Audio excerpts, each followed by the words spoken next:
এ কি রে নিমাই, তুই এখনো ঠায় বসে আছিস? এদিকে রাত যে প্রায় শেষ, বের হবি না? কোথায় বের হব? সে কি রে নিমাই, এ কি অলক্ষণে কথা বলছিস? আমাদের কাজই হলো রাতে সাফাই অভিযান চালানো, যাকে খাঁটি বাংলায় বলে চোর। বুঝলি রামু, এখন চুরি করতে বড্ডই লজ্জা লাগে। চুরি বাদেও তো অনেক কাজ রয়েছে, তা আমরা সেগুলো করি না কেন? সে কি কথা? বিড়াল বলছে মাছ খাবো না বলেই আমরা যে কাজ করব, আমাদের কাজ দেবেটাকে? যাকে সেসব কথা, এখন চল, আজকে বড় দাও মারা যাবে।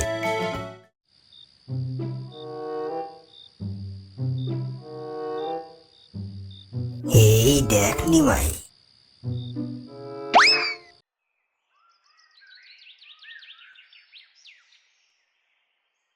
হে কি, আমার সোনা রাখা হাড়িটা গেল কোথায়? হাই হাই, এখন কি হবে? চোর বেটা আমার বাড়িটাই চোখে দেখলো। একটু দেরি না করে জমিদার মশাইকে সব জানাই, তিনি এর একটা বিহিত করবেন। জমিদার মশাই, আমায় রক্ষা করুন। কেন, কি হলো আপনার? আর কেনই বা হলো? হুজুর, কাল রাতে আমার ঘর থেকে সব লুট হয়ে গিয়েছে। এবার আপনি কিছু একটা করুন, নইলে যে আমি পথে বসে যাব কর্তা। কি চুরি হয়েছে আপনার? আগে জমিদার মশাই, সোনার হাড়িটা চুরি হয়ে গিয়েছে। সে কি, সোনার হাড়ি চুরি গিয়েছে আর আপনি আমায় এখন বলছেন? আগে বলবেন তো মশাই। বলতে বলতে গলা ফাটিয়ে ফেললাম, আর উনি এখন বলছেন আর একটু আগে বলবেন তো। দারোয়ান, এক্ষুনি চোর ধরার বন্দোবস্ত করো। আগামী 2 দিনের মধ্যেই চোরকে দেখতে চাই। আমি আমার সর্বোচ্চ দিয়ে চেষ্টা করব ওই বেটা চোরকে ধরার জন্য হুজুর।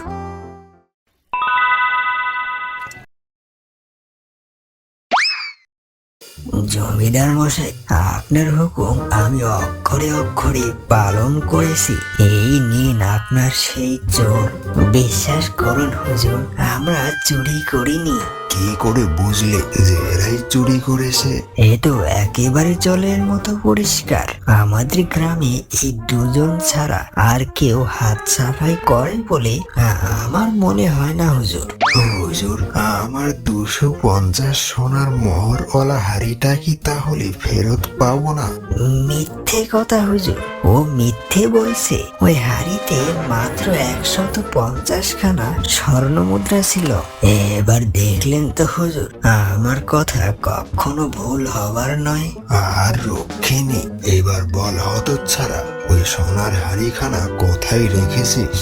বলছি হুজুর, আমি সব বলছি। ওই হাড়িখানা আমাদের কাছেই রয়েছে। আজকে ওই সোনার হাড়ি তার মালিককে দিয়ে দিবি। দারোয়ান, এবার বলো তো, এই চোর বেটাদের কি শাস্তি দেওয়া যায়?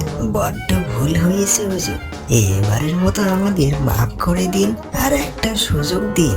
আমি বলি কি কর্তা, এবারের মতো ওদের মাফ করেই দিন। হাজার হোক আমাদের গ্রামের চোর বলে কথা।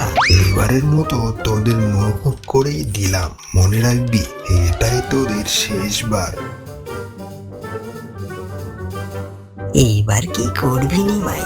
আমাদের চোরের রাস্তা যে একেবারেই বন্ধ। সে এক ভগবান বলতে পারবেন।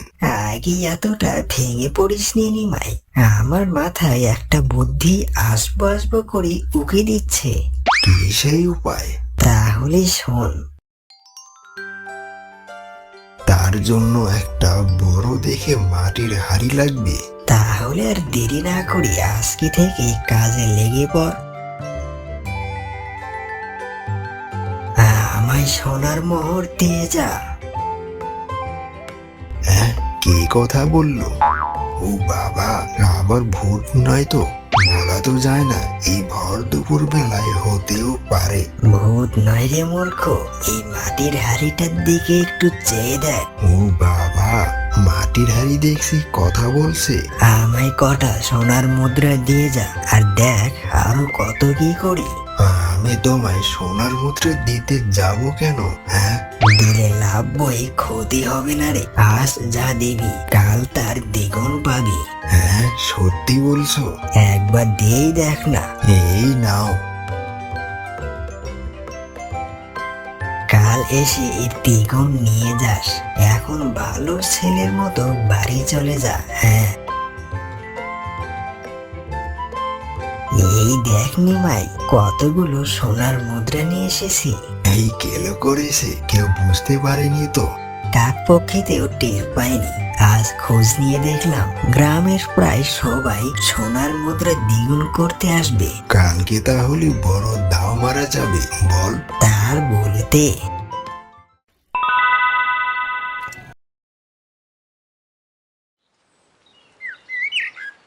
আমিও রাখবো।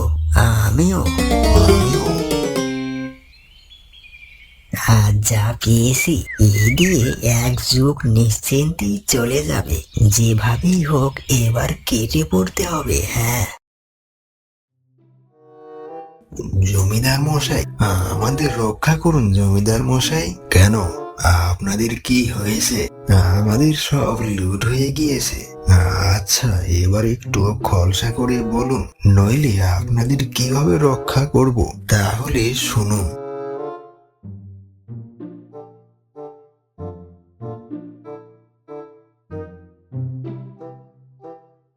সব শুনলেন তো জমিদার মশাই? দারোয়ান, এই কাজ যে করেছে তাকে এক্ষুনি ধরে নিয়ে এসো। এ কি, আবারও তোরা দুজনে হাত ছাপায় শুরু করেছিস? আজ আর মুখ ফুসকে কোনো কথা বলছি না। হ্যাঁ, কি হলো, কথা বলছিস না যে? আজ্ঞে হুজুর, দারোয়ান আমাদের অযথাই দোষী সাব্যস্ত করছেন। বলবো কি হুজুর, যে এই কাজ করেছে সে 2 হাড়ি সোনার মুদ্রা নিয়ে হয়তো গ্রাম থেকেই বগার পার। মিথ্যে কথা হুজুর, মাত্র 1 হাড়ি সোনার মোহর। এই যা, আবারও মুখ ফসকে বলে দিলাম। আমি আগেই বলেছি জনাব, আমার অনুমান মিথ্যে হবার নয়। এবার এদেরকে গ্রাম থেকে বের করে দেওয়া হোক। পালাও।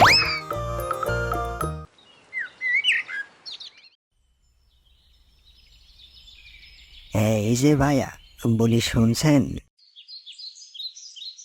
কি হয়েছে? হ্যাঁ, এমন পিছু ডাকছেন কেন? সবাই এই ভর বিকেলে কোথায় যাচ্ছে? সে কি ভাইয়া, আপনি দেখছি কিছুই জানেন না। আমাদের গ্রামের নামকরা সেই বেগুন ভাজি খেতে সবাই হরিপদের দোকানে ভিড় জমাচ্ছে, আর আপনি দেখছি কিছুই জানেন না মশাই। তাহলে আর অপেক্ষা করছি কেন? এক্ষুনি চলো ভাইয়া। এই যে ভাইয়া, আমাদের দুজনকেও দিও। এই নিন। আজকের বেগুন ভাজিটা যা হয়েছে না, ভাষায় বলে বোঝাতে পারবো না ভাইয়া। আসলে হরির হাতে জাদু রয়েছে, বুঝলে কি না? কি হলো, এখনো কি ঠায় দাঁড়িয়ে থাকবে নাকি? শুনতে পাচ্ছ না লোকে কি বলছে? আমার বেগুন ভাজির জয়ধ্বনি দিচ্ছে গো। হ্যাঁ, সে তো দেখতেই পাচ্ছি। তাই এটা আবার গলা উঁচু করে বলার কি আছে? হ্যাঁ, তেমন কিছু না, তোমায় একটুখানি মনে করিয়ে দিলাম আর কি। যেভাবে বর্তমান কোনার মতো দাঁড়িয়ে আসো, তাই ভাবলাম একটু স্মরণ করিয়ে দেওয়াই ভালো। বেটা, আমার ব্যবসার লাটকে তুলে দিয়ে দেখো আমার সাথে কেমন মজা নিচ্ছে। আবার আমায় বর্তমান কলার সাথে তুলনা করা, এর একটা প্রতিশোধ নেবই নেব। হ্যাঁ, কি এত ভাবছো? অবশ্য যত যাই ভাবো না কেন, কিছুতেই আমার সঙ্গে পেরে উঠবে না ভাইয়া। সে দেখাই যাবে। কি যেন বললে বলে মনে হচ্ছে? তেমন কিছু নয়, বললাম আর কি, তুমি মহান আর বাকি সব হনুমান।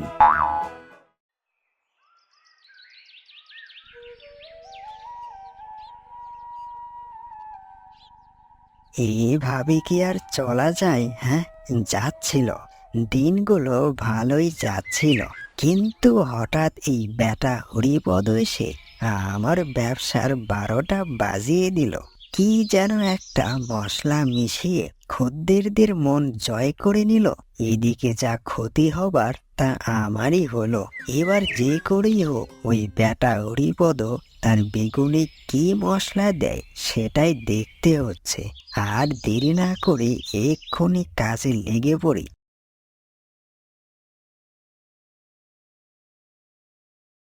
এই যে ভাইয়া, তোমার কাছেই যাচ্ছিলাম। তা ভালোই হয়েছে তোমার সাথে দেখা হয়ে। যাচ্ছিলাম একটা শুভ কাজে, ব্যাস হয়ে গেল। হুক্কা হুলোটায় সে ঠিক পথ আটকে দাঁড়ালো। কি হলো ভাইয়া, এমন থ মেরে গেলে কেন? তা পথ আটকে যখন দাঁড়িয়েছো তখন বলেই ফেলো, কি জন্য আমার কাছে যাচ্ছিলে? হ্যাঁ হ্যাঁ, বলছি। শুনলাম তোমার বেগুন ভাজির ব্যবসায় আজকাল অনেক লাভ হচ্ছে। তা আমায় একটা কাজ বুঝিয়ে দাও না ভাইয়া, তাহলে আমার বড্ড উপকার হয়। হ্যাঁ, কাজ মনে হয় ছেলের হাতে মোয়া, যে চাইলাম আর পেয়ে গেলাম। আর তোমায় কে বললো হ্যাঁ যে আমার ব্যবসায় ফুলে ফেঁপে উঠেছে? তাহলে বোধ হয় ভুল শুনেছি। এইদিকে আমার ব্যবসায় লাল বাত্তি, আর উনি আসছেন কাজের সন্ধানে। আমার কাছে কোনো কাজ বাজ নেই। হ্যাঁ, এবার তুমি মানে মানে কেটে পড়ো। আচ্ছা, আমি চলি ভাইয়া। সুবিধে যখন করতে পারলাম না, তখন আর সময় নষ্ট করে লাভ নেই। অভাগা যেদিকে যায় যেন নদী শুকিয়ে যায়। কাকে অভাগা বলছো? নিজেকেই বলছি ভাইয়া। এবার দেখতে হচ্ছে বেটা হরিপদ কিভাবে এত ভালো বেগুন ভাজতে পারে। এইখান থেকে লুকিয়ে দেখতে হচ্ছে। এ কি, এখানে তো কোনো বিশেষ মশলা নেই। এই মশলাগুলো তো আমি নিজেও ব্যবহার করে থাকি। তাহলে কি করে আমার থেকে ভালো হতে পারে? বড়ই চিন্তার বিষয়।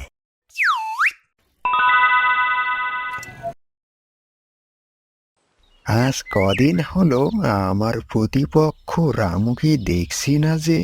বেটা গ্রাম ছেড়ে পালালো নাকি কে জানি। অবশ্য পালানোটাই স্বাভাবিক।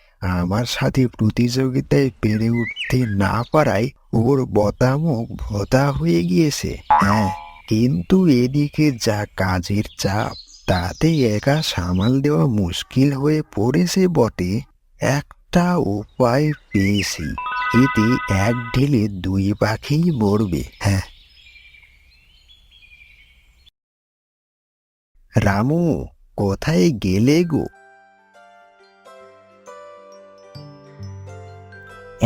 কি হরিপদ, তুমি এখানে? তা হঠাৎ আমার বাড়িতে কোন উদ্দেশ্য নিয়ে এসেছো?